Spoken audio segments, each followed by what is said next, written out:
Très bien. Eh bien, écoutez, bonjour à tous et bienvenue du coup sur ce nouveau webinaire où nous allons aujourd'hui traiter du repérage des indicateurs et des baisses d'attention et voir comment on peut y remédier. Alors, du coup, nous avons prévu 1 heure pour ce webinaire. Il sera peut-être un petit peu plus court. Ça dépendra aussi un petit peu des questions que vous avez. Donc, n'hésitez pas à me les poser puisque c'est en effet un sujet quand même qui est très intéressant à aborder, puisque en effet, les baisses d'attention peuvent en effet avoir des répercussions qui peuvent être parfois un petit peu difficiles, par exemple sur la suite d'une formation. Et en effet, il est important de pouvoir aborder l'ensemble de ces points-là. Alors, il faut savoir qu'au niveau de l'attention, donc nous allons voir 4 points principaux. Donc déjà, on va définir dans un premier temps ce que c'est qu'une baisse d'attention.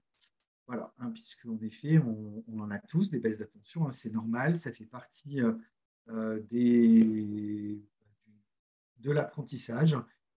Et on sait que parfois, on va avoir une baisse d'attention qui peut être en fonction, par exemple, du temps, mais il y a plein d'autres éléments à prendre en compte. Donc, je propose qu'on définisse déjà ce que c'est. Dans un premier temps, on verra les causes d'une baisse d'attention. Voilà, donc principalement, alors les causes principales, puisque bien entendu, on peut en avoir plus, hein, mais on verra en effet quelles sont les principales causes qui font qu'aujourd'hui, on est en baisse d'attention. Nous verrons ensuite comment on va apprendre justement à se concentrer, puisque c'est aussi un travail justement à faire pour pouvoir justement apprendre à se concentrer et être plus concentré en fonction justement des, euh, des formations que vous suivez. Mais ce sera aussi intéressant hein, d'apprendre à vos apprenants comment eux, ils peuvent se concentrer. Et nous verrons justement les différentes remédiations possibles pour pouvoir eh bien, éviter d'avoir des baisses d'attention dans le cadre de la formation. Alors, comme pour les autres webinaires, je vais commencer quand même par présenter, me présenter et présenter Information pour ceux qui ne me connaissent pas. Donc moi, qui suis-je? Eh ben, je suis le gérant de l'organisme Information. C'est une structure qui existe depuis 2007 et nous sommes aujourd'hui un peu plus d'une quinzaine justement à travailler pour Information, voilà, que ce soit au niveau des salariés et au niveau des prestataires de formation. Nous sommes aujourd'hui spécialisés dans toutes les formations pédagogiques.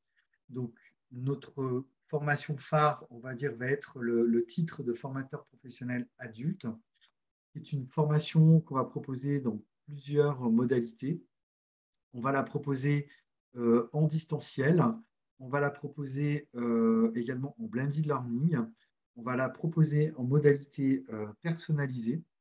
Et nous la proposons également en partenariat avec le CFA IFIR, hein, puisque nous proposons cette formation dans le cadre également de l'apprentissage. Voilà. Hein, donc, nous avons bien entendu la possibilité de varier l'ensemble des modalités pédagogiques hein, pour pouvoir répondre aux besoins des différents apprenants.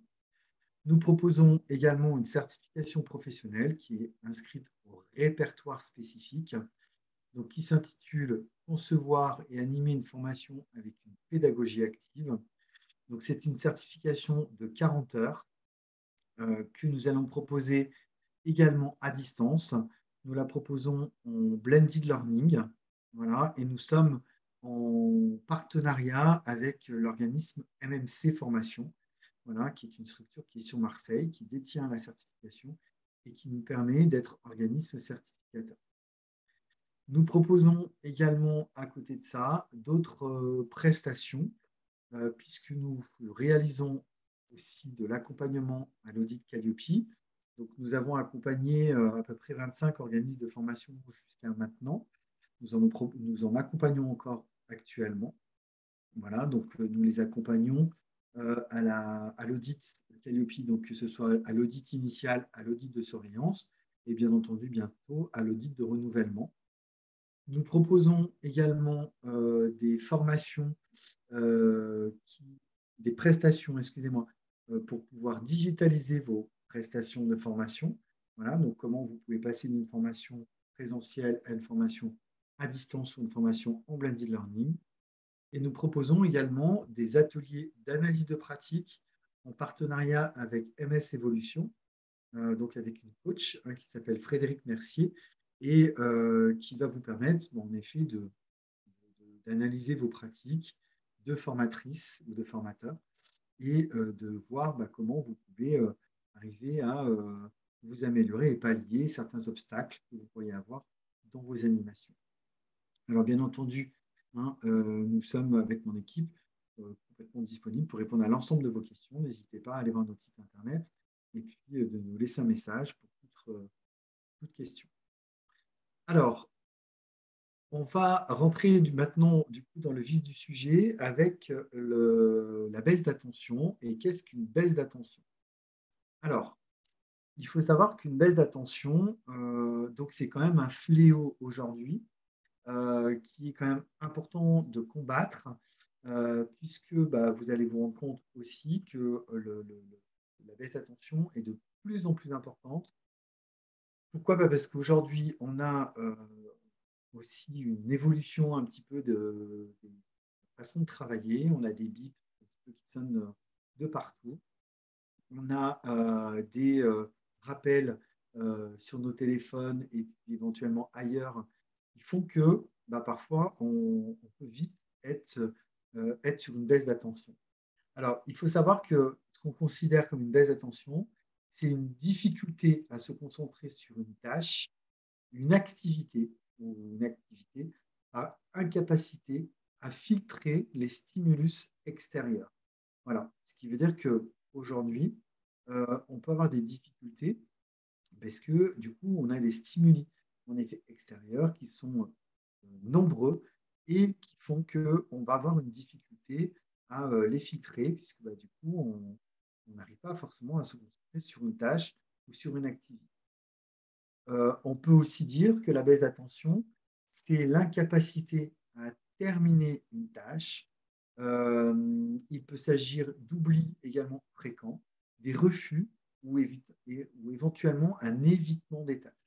Voilà. Donc, ce qui veut dire que, par exemple, quand on va procrastiner également, on est dans un refus ou l'évitement d'une tâche qui font qu'on n'arrive pas forcément justement à avancer, même si, par exemple, le dossier est un peu urgent, et on va avoir tendance justement à procrastiner, à ne pas arriver à travailler justement correctement, puisqu'on est en baisse d'attention. Et troisième élément justement qui est important par rapport à cette baisse d'attention, c'est ce qu'on va appeler l'hyperactivité motrice. Donc, ce qui veut dire qu'aujourd'hui, on a une agitation incessante et on a une incapacité à rester en place lorsque les conditions l'exigent.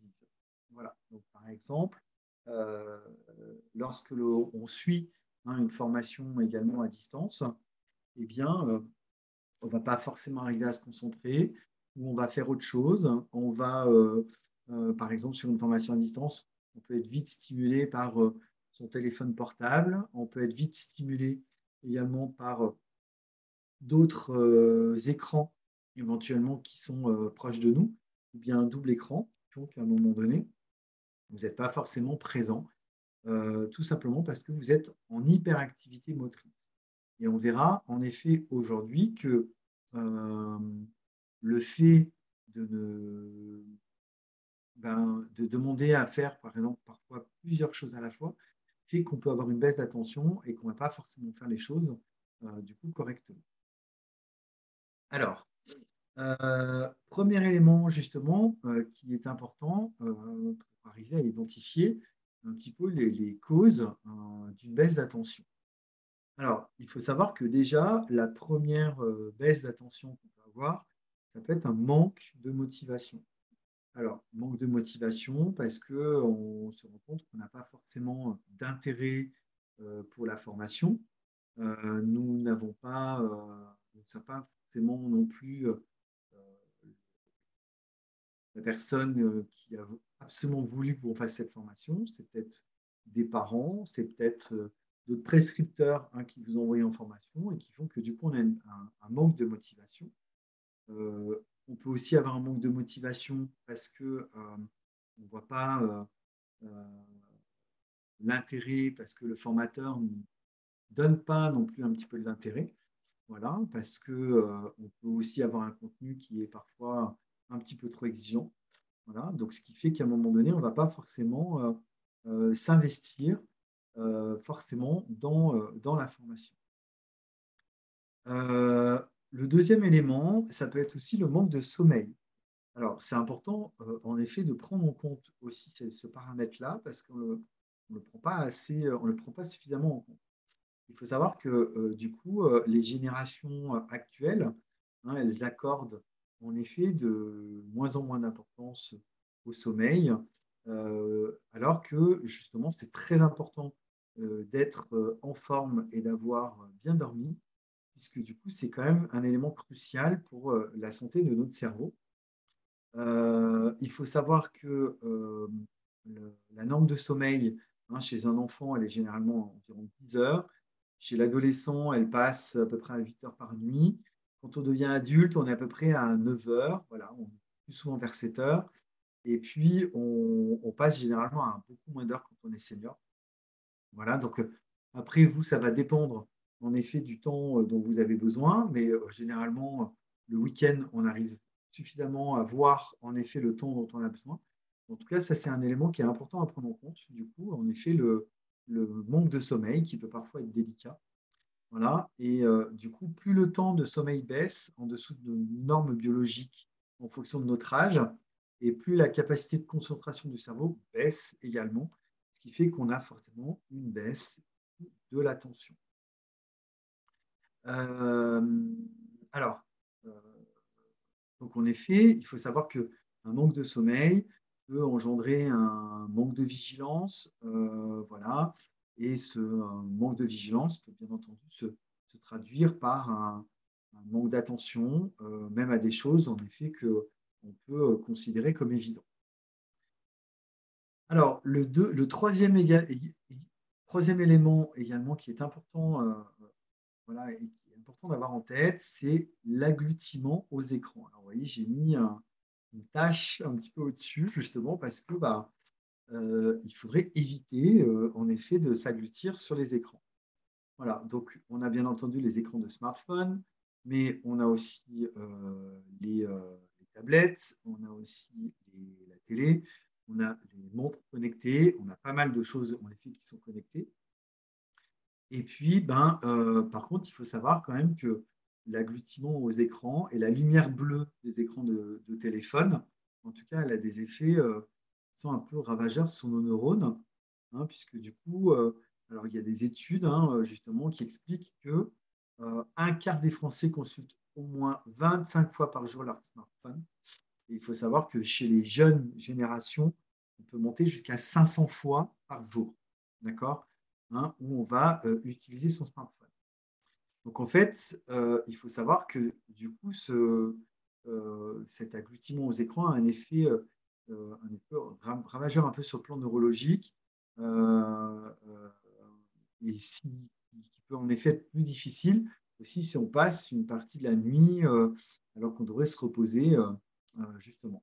Voilà. Donc en effet, toutes les publications que vous allez avoir sur les réseaux sociaux, toutes les vidéos YouTube, par exemple, regardez pendant des heures, ça peut être problématique, parce que du coup, votre corps pourrait dormir, mais du coup, le cerveau ne dort pas forcément lui. D'accord? Donc, il ne se repose pas. Et du coup, c'est vraiment un élément qui peut aussi affecter les neurones.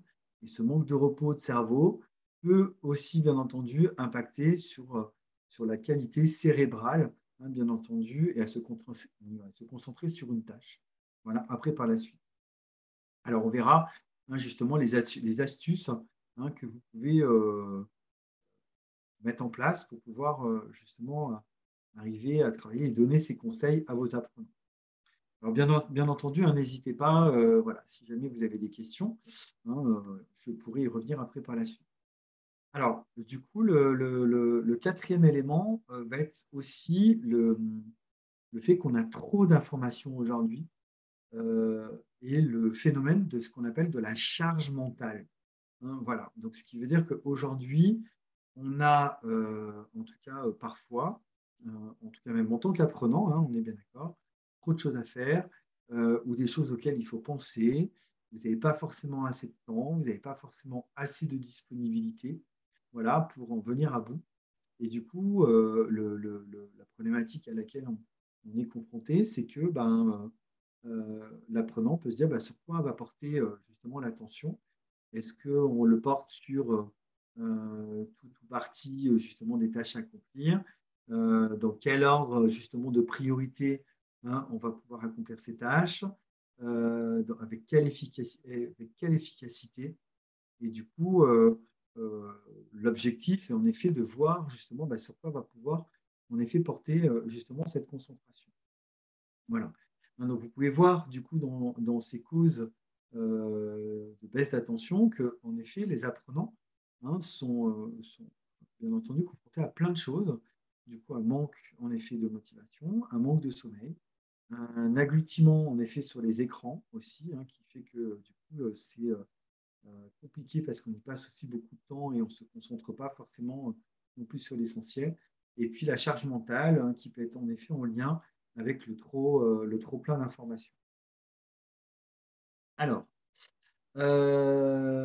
si on revient, alors déjà, peut-être est-ce qu'il y a des questions, peut-être Benjamin? Oui, Fabien, nous avons une question de Thomas qui nous Oui, demande si la réalité virtuelle peut-elle être une réponse au manque d'attention avec les formations à distance. Donc j'imagine qu'il fait référence peut-être à des modalités de formation où tu aurais un casque de réalité virtuelle sur les yeux pour pouvoir interagir avec ton formateur, ce genre de choses. oui. Alors, cette question en effet intéressante. Donc, en fait, la réalité virtuelle, en effet, peut être une solution, mais la réalité virtuelle aujourd'hui, c'est quand même quelque chose qui est très très cher. Voilà, hein, puisqu'il faut savoir que si jamais vous voulez faire produire un logiciel, enfin en tout cas un- un outil pédagogique en réalité virtuelle, c'est environ 100 000 euros. Voilà. Sans compter justement les casques après qu'il va falloir utiliser, qu'il va falloir acheter, qui font qu'on peut avoir des difficultés justement sur un groupe classe à pouvoir du coup avoir tout le monde en réalité virtuelle. Voilà. Donc en effet, par contre, c'est on va dire un outil qui est puissant pédagogiquement et qui peut permettre en effet de répondre partiellement à ce problème de concentration. Mais par contre, il me semble surtout moi très important, hein, de pouvoir arriver à bien permettre aux apprenants du coup, d'arriver à nouveau à se concentrer pendant les temps de formation. D'accord, merci Fabien. On a une autre question, si tu veux y répondre maintenant, Oui. sur les outils de mesure de l'attention. Est-ce que des outils de mesure de l'attention de type des IA qui vont en fait calculer le nombre de mouvements des yeux sur l'écran, des bracelets qui vont te donner ton rythme cardiaque, ton stress, est-ce que ça va représenter vraiment une donnée intéressante pour les entreprises, que ce soit pour les centres de formation ou les entreprises qui vont suivre une formation? Alors, il faut savoir que déjà, en effet, il y a des choses qui existent, il y a des logiciels qui existent, mais en effet, pour de la formation à distance, voilà, où en effet, lorsqu'on va utiliser des outils des LMS avec justement de l'intelligence artificielle, on a la possibilité déjà, en fonction du clic, par exemple, de la façon dont la personne va cliquer du coup sur la souris, ça nous permet de voir aussi si elle est attentive ou pas. Donc, du coup, généralement, il y a des chatbots, voilà, qui apparaissent en disant est-ce que tout va bien, est-ce que vous avez une question, voilà. Donc là, il y a des possibilités comme celle-ci. Et en effet, après, vous avez des logiciels, hein, qui permettent de calculer justement l'attention. Mais surtout, on va dire que pour arriver justement à maintenir l'attention d'un apprenant, il faut surtout être en mesure de pouvoir proposer des activités pédagogiques qui soient interactives et qui donnent envie justement à l'apprenant aussi de s'investir dans son apprentissage et de ne pas forcément habituer l'apprenant aussi à ce que quand on est derrière un écran, s'il y a quelqu'un qui parle, et ben les autres, s'ils ne parlent pas ou s'ils ne participent pas, ce n'est pas très, très grave. Voilà, il va falloir aussi beaucoup solliciter. Très bien. Merci Fabien. Pas d'autres questions pour l'instant. Donc finalement, les gadgets de formation peuvent être des plus, mais il y a quand même une base de pédagogie à respecter, quoi. Exactement. Voilà, exactement, tout à fait.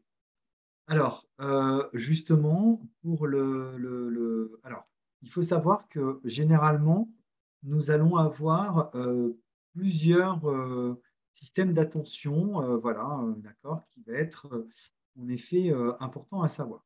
Alors, il faut savoir que déjà, lorsque on va vouloir justement se concentrer, il va falloir faire attention justement à l'environnement, d'accord, dans lequel justement on évolue. Parce qu'il faut savoir, en effet, alors là, je vous ai mis les petits icônes, hein, il faut savoir que, en effet, les bruits, voilà, donc on va dire ce qui bouge, par exemple, ce qui brille, d'accord, donc par exemple les points lumineux, et ce qui est coloré, d'accord, sont des éléments, en effet, qui vont permettre justement de favoriser un petit peu notre système d'attention. Alors, justement, l'aspect positif, en effet, de ces éléments-là, d'accord, de ce qui brille, des couleurs et du bruit, c'est que ça nous permet d'être vigilants justement par rapport à un danger. Mais par contre, l'aspect négatif qu'on pourrait avoir en formation, c'est qu'il a aussi la faculté à distraire. Voilà, d'accord. Donc, c'est important, en effet, déjà, dans un premier temps, lorsque vous allez faire attention à vouloir vous concentrer, ou en tout cas à faire concentrer vos apprenants, à faire très attention à l'environnement d'apprentissage. En tout cas, et essayer de réfléchir avec eux justement à l'environnement d'apprentissage lorsqu'on est sur la formation à distance. Le second mécanisme qui va être important, justement, c'est le circuit de la récompense qui va être fondé sur les émotions. Alors, il faut savoir que du coup, on va généralement être attiré par quelque chose qui nous plaît. Voilà. Donc, par exemple, cela va nous motiver à faire quelque chose. En revanche, bien entendu, on a aussi un aspect négatif. C'est-à-dire que on va vouloir répondre à la satisfaction justement de besoins et de plaisirs immédiats. Hein, donc, par exemple, si jamais vous avez un SMS, vous voyez, de votre petit ami ou de voilà, petit ami, eh ben, on peut avoir tendance à avoir envie de répondre plutôt que d'apprendre justement ce qu'on est en train de voir avec le formateur. Hein, donc, il faut savoir que du coup, voilà, ces mécanismes-là qui sont biologiques, voilà, vont permettre euh, en tout cas conduisent à des distractions. D'accord. Donc, important, en effet, d'arriver justement à être en mesure de les gérer. Et donc, en effet, pour arriver à rester concentré et justement à faire le nécessaire pour s'ancrer dans les apprentissages, il va falloir du coup, faire appel à un troisième mécanisme qui est en gros un mécanisme de décision, voilà, qui va vous permettre, qui va permettre à l'apprenant de s'efforcer à stabiliser l'activité cérébrale et donc se focaliser sur quelque chose. Voilà. Hein, donc, alors pourquoi? Parce qu'il faut savoir qu'en effet, quand on est concentré sur sa lecture, quand on est concentré sur son intention, sur une vidéo qu'on est en train de regarder sur YouTube, par exemple, et quand mon intention, elle est en effet de comprendre ce que je lis ou la vidéo que je suis en train de regarder, en dépit de toutes les perceptions internes et externes que je peux avoir, donc, qui peuvent être par exemple une odeur, qui peuvent être justement des bruits dans la rue, qui peuvent être peut-être une douleur aussi qu'on peut avoir, d'accord. Bah, tous ces éléments-là vont passer au second plan, d'accord. Donc en fait, ce qui va être très important aussi, c'est vous, dans votre processus de décision, de savoir aussi comment vous vous situez, d'accord, pour pouvoir arriver à gérer justement un environnement qui peut être difficile ou des émotions qui peuvent poser problème. Voilà. Donc, par exemple, vous avez tout à fait la faculté à à éteindre votre téléphone, par exemple, ou bien à justement vous enfermer dans une pièce spécifique si jamais vous voulez apprendre, hein, ou en tout cas si vos apprenants veulent apprendre. Donc, vous voyez, ce qui va être important, hein, c'est d'arriver justement à permettre à vos apprenants justement et à les faire réfléchir un petit peu sur ces éléments-là. Alors, justement, hein, pour revenir un petit peu sur ce que j'étais en train de dire, ce qui va être important, en tout cas pour être attentif, ça va être en effet de résister à toutes les distractions extérieures ou éventuellement des distractions intérieures également que l'on va avoir, hein. Donc, il faut savoir qu'un des enjeux, en effet, qui est important dans le processus de concentration, c'est de dissocier vraiment l'attention du plaisir ou du danger, d'accord, avec justement le processus, bien entendu, de formation. Voilà. Or, en effet, on se rend compte que parfois, très souvent, hein, on a un circuit de récompense qui réagit très, très vite et qui, du coup, va avoir un impact sur ce problème de concentration. Voilà, hein, contrairement au fait justement de porter son attention sur une tâche à accomplir qui, lui, va demander en effet un temps de concentration. D'accord. Donc, on est bien d'accord que ce qui va être important, d'accord, le deuxième ingrédient, hein, justement, qui va être important dans la concentration, justement, c'est ce que je vous disais, c'est votre intention. D'accord, hein. Donc, on peut très bien décider justement d'être attentif uniquement, voilà, si nous avons en effet un objectif clair et concret. Et puis, vous n'allez pas forcément écouter justement une consigne, par exemple, qui vous pose problème. D'accord. C'est-à-dire que si jamais vous n'avez pas l'intention, alors vous voyez, c'est très souvent l'adolescent qui fait ça, hein, quand l'adolescent il n'a pas l'intention d'écouter ses parents ou de faire quelque chose de demander de faire ses parents, ben, il n'écoute pas. Voilà, donc il n'a pas l'intention du coup de faire la chose, donc il n'est pas forcément concentré. Donc vous, c'est exactement pareil. Si vous n'avez peut-être pas l'intention voilà, de travailler dans un domaine spécifique, eh ben, vous n'allez peut-être pas écouter le formateur qui va traiter un petit peu de ce thème-là. Okay. Alors, donc il faut savoir que notre cerveau hein, nous dit en effet que et du coup, il faut savoir que pour apprendre justement quelque chose, il est nécessaire, en effet, qu'on puisse avoir une image mentale. Voilà, ça peut être une image mentale, ça peut être par une voix intérieure, ça peut être par un moyen mnémotechnique, justement, qui va nous permettre bah, du coup d'avancer et de nous concentrer. D'accord. Et il faut savoir que du coup, sans cette manière un petit peu d'agir, la concentration, elle n'est pas forcément toujours possible. OK. Donc du coup, il faut savoir que toutes les études hein, qui ont été portées un petit peu sur cette concentration hein, indiquent qu'il est important d'expliquer les mécanismes de l'attention, d'accord, aux apprenants afin justement qu'ils arrivent à être attentifs. C'est-à-dire que ce qui est toujours très important de leur dire, en effet, c'est qu'ils doivent résister un petit peu sur toutes ces distractions-là. Ils doivent avoir une intention, parce qu'en effet, quand vous allez dire à quelqu'un concentre-toi ou sois attentif, ça ne sert à rien. Hein. Ce qui va surtout être très très important, c'est de lui faire découvrir en effet tous ces mécanismes de l'attention. Est-ce qu'il y a des questions, Benjamin? Non, à ce stade, pas de nouvelles questions. Merci. Donc, du coup, je poursuis, je continue. Alors, on va identifier du coup maintenant différentes remédiations voilà, qu'il est possible de mettre en place pour pouvoir euh, remédier à ces baisses justement d'attention. Alors, déjà, la première chose hein, qui va être importante, comme je vous l'expliquais tout à l'heure, c'est de choisir un environnement adéquat. D'accord. Donc, ce qui veut dire que lorsque vous êtes, par exemple, sur la formation à distance, proposé en effet à des modules de formation à distance, ça va être important et intéressant, du coup, de leur expliquer, de se mettre dans un endroit calme, voilà, où ils peuvent en effet prendre des notes, où ils peuvent se concentrer et de ne pas se mettre dans un environnement bruyant.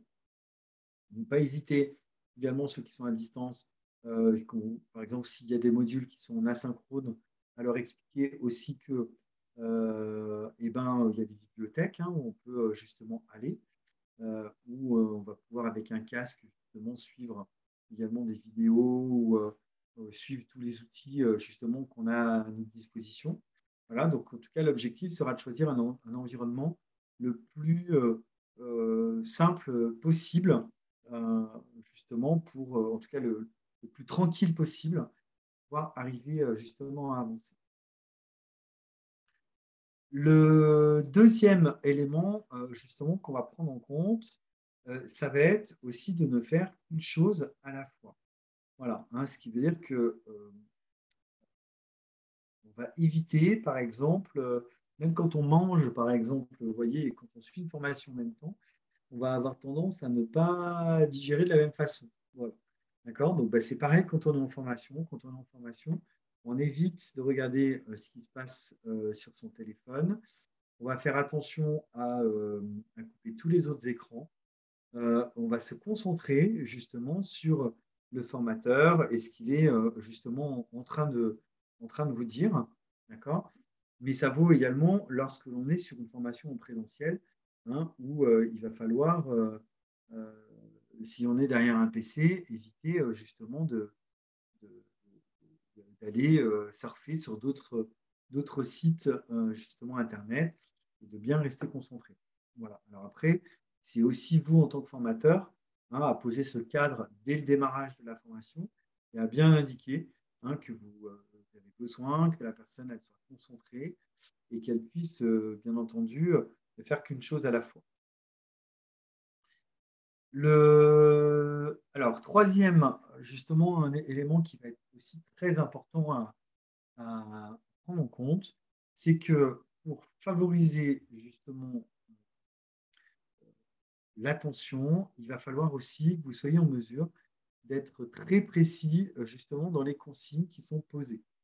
Voilà. Alors, ça, c'est un exercice qui n'est pas simple, hein, en effet, à mettre en œuvre, parce que parfois, nous, la consigne pour nous est toujours très claire, et puis en fait, on se rend compte que pour les autres, elle ne l'est pas forcément. Voilà.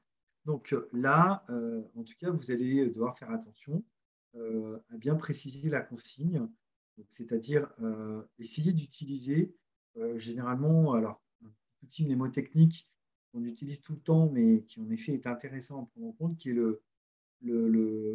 pareil, la méthode quintilien, le qui, quoi, où, quand, comment, combien, pourquoi. Voilà, donc essayer de répondre à ces questions-là. Voilà, donc pour arriver à bien clarifier justement la consigne et que du coup ce soit clair hein, pour l'ensemble des personnes qui suivent la formation. Et en effet, éviter aussi de mettre justement les personnes en échec.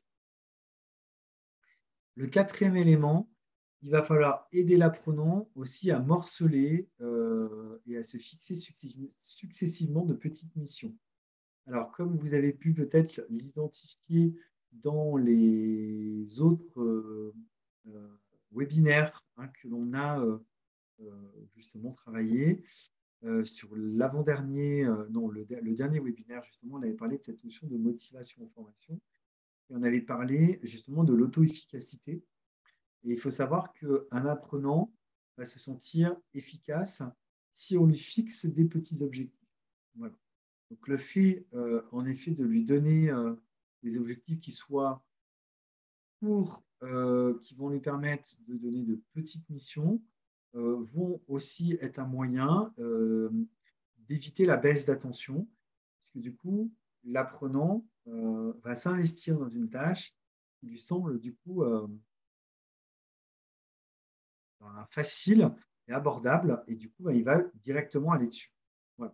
Donc, très important, en effet, de pouvoir vraiment morceler le plus possible, et puis lui proposer, en effet, d'enchaîner sur plusieurs missions. Autre élément, en effet, qui va être intéressant, ça va être d'expliquer à l'apprenant le niveau d'attention nécessaire pour accomplir la tâche. Alors, qu'est-ce que ça veut dire exactement? Ça veut dire que si on est sur une tâche, par exemple, qui est compliquée, voilà, on va lui dire, bah, voilà, par exemple, allez, on part du principe que on va permettre à nos apprenants de travailler sur les entretiens de management, par exemple. Voilà, et ben on va leur dire, voilà, faites très attention parce que là, vous voyez, là, on va voir les différentes étapes justement de l'entretien de management. Et là, il est nécessaire que vous soyez très attentifs parce qu'après, vous allez les réutiliser. Et sachez en plus que c'est un élément que vous allez vraiment avoir pour votre examen, mais aussi un élément que vous allez utiliser dans votre quotidien professionnel. Voilà. Donc, vous voyez, en fait, quand on explique justement à l'apprenant que ce point-là est très important, voilà, que du coup, on a un niveau d'attention qui est nécessaire pour pouvoir accomplir la tâche, et ben, ça va le faire réagir.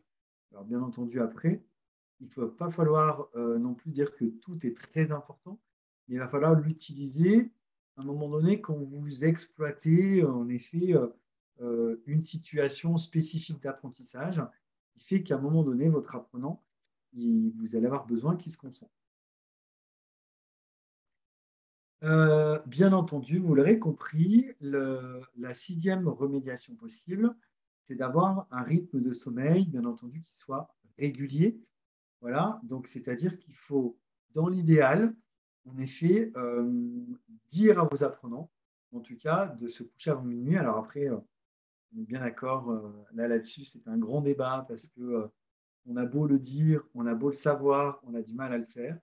Voilà, mais donc du coup, on effet un rythme de sommeil qui est régulier, voilà, où on va se faire attention à se coucher à une heure relativement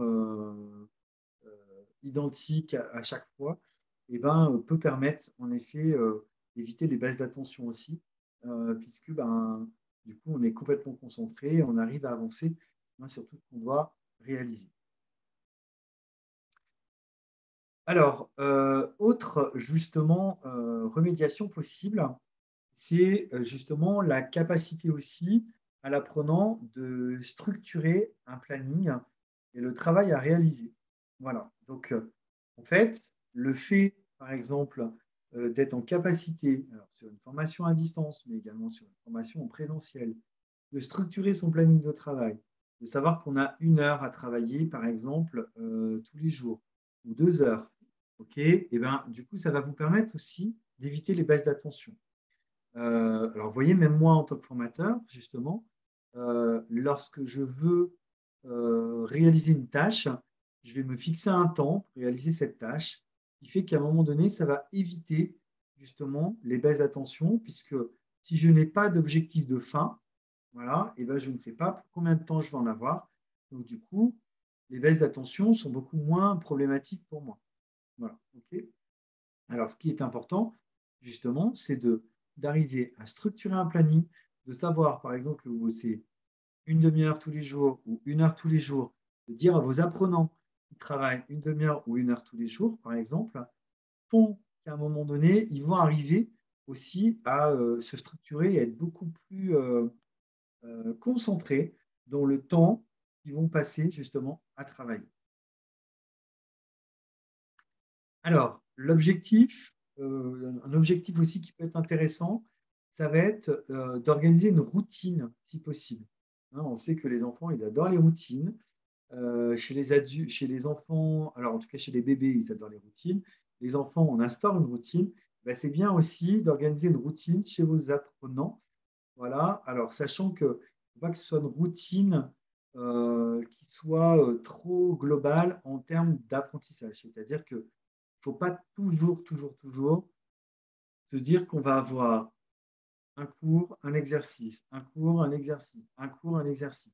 Il est important, par contre, peut-être de créer des routines quand vous allez travailler avec vos apprenants sur, par exemple, un quiz que vous allez faire en début de matinée ou faire un réveil pédagogique, par exemple, ou un quiz en fin de journée, d'accord? Ou que l'apprenant aussi, lui, du coup, organise une routine, bien entendu, dans son apprentissage. Voilà, donc c'est important aussi d'être en mesure de pouvoir leur réexpliquer que cette routine est importante. Un autre paramètre aussi à prendre en compte va être les pauses.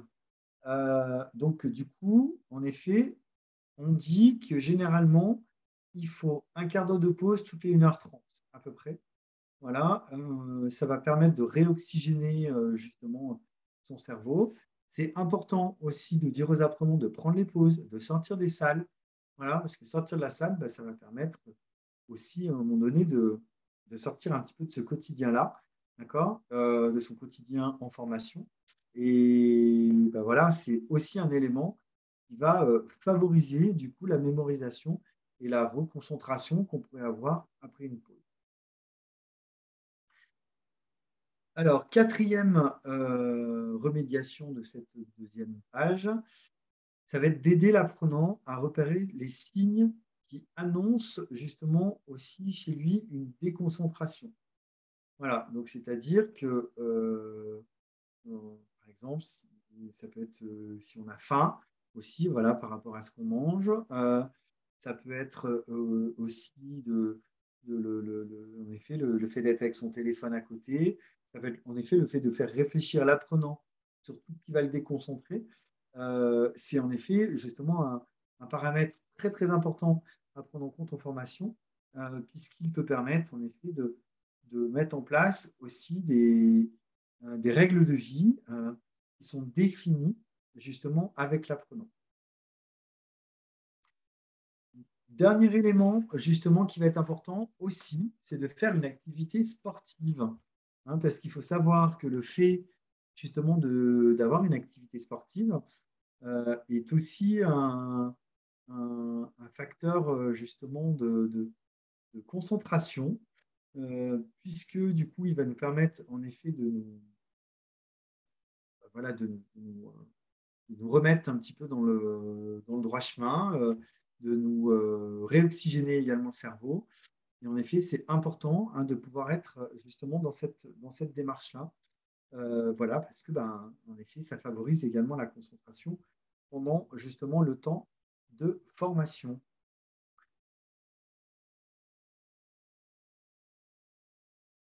Alors, nous arrivons justement à la fin de ma présentation. Est-ce qu'il y a des questions, Benjamin? Alors, il n'y avait pas de nouvelles questions des spectateurs. Cependant, moi, j'avais une question. Tout à l'heure, tu as parlé du fait de donner uniquement des petites tâches les unes après les autres pendant la formation pour que ça ne paraisse pas trop conséquent. Donc, je pense que c'est bien efficace. Mais du coup, est-ce qu'au début de ta formation, tu vas annoncer tout le plan en fait, du déroulé de la formation et qui du coup, pour les apprenants, risque de paraître une tâche assez conséquente si ton programme de formation s'étale sur une année, par exemple. Donc, est-ce que tu incites les formateurs à quand même présenter le plan dans sa globalité, ce qui rend compte de l'ampleur de la tâche, ou est-ce que petit morceau par morceau, comme pour les tâches, tu préconises? Alors, généralement, on ne va pas annoncer tout le plan, on va dire, on va pas annoncer le plan détaillé, on va dire, de l'ensemble de la formation. En fait, il faut éviter aussi de faire peur à l'apprenant. Voilà. Et quand on lui dit en effet trop de choses dès le début, comme par exemple quand on présente en effet l'examen, ça peut poser problème aussi quand on présente trop tôt parce que du coup les apprenants se disent oh là là, il y a tout ça à faire, mais ça risque du coup d'être compliqué. Voilà. Donc ce qui va être important, c'est de donner, on va dire, l'ossature globale, d'accord? Et en fait, dans chaque séquence ou séance, en tout cas de formation, on va donner des petits objectifs qui font que, du coup, l'apprenant est en mesure de pouvoir voir ce qu'il devra faire à la fin, d'accord? Ou éventuellement après, à la fin de la semaine. Mais c'est ce qui va lui permettre, en effet, de s'investir dans la formation. Il ne faut pas donner un plan trop détaillé. D'accord. Bah, écoute, merci à toi. Il n'y a pas d'autres questions, donc on peut clore ce webinaire. Et donc effectivement, nous avons Anne qui est partie en cours de webinaire en nous précisant qu'elle verrait la fin sur YouTube. Et effectivement, elle a raison. Tous nos webinaires, vous pouvez les retrouver sur notre chaîne YouTube dans la playlist Les incontournables du formateur. Voilà. Eh bien, écoutez, merci en tout cas pour votre participation. Voilà, donc voilà, l'élément clé, en tout cas, moi, que je vous conseille de bien garder dans le cadre justement de ce webinaire, c'est il faut que vraiment vous soyez en mesure de pouvoir les apprendre à vos apprenants, en tout cas qu'ils arrivent à identifier justement quels sont les mécanismes de l'attention. Et c'est vous, en tout cas aussi pédagogiquement, d'arriver à instaurer des rituels pédagogiques et puis une progression pédagogique qui permettent justement d'atteindre au fur et à mesure des petits objectifs. Voilà. Écoutez, merci à tous et puis écoutez, au plaisir de vous retrouver pour un prochain webinaire. Merci bien.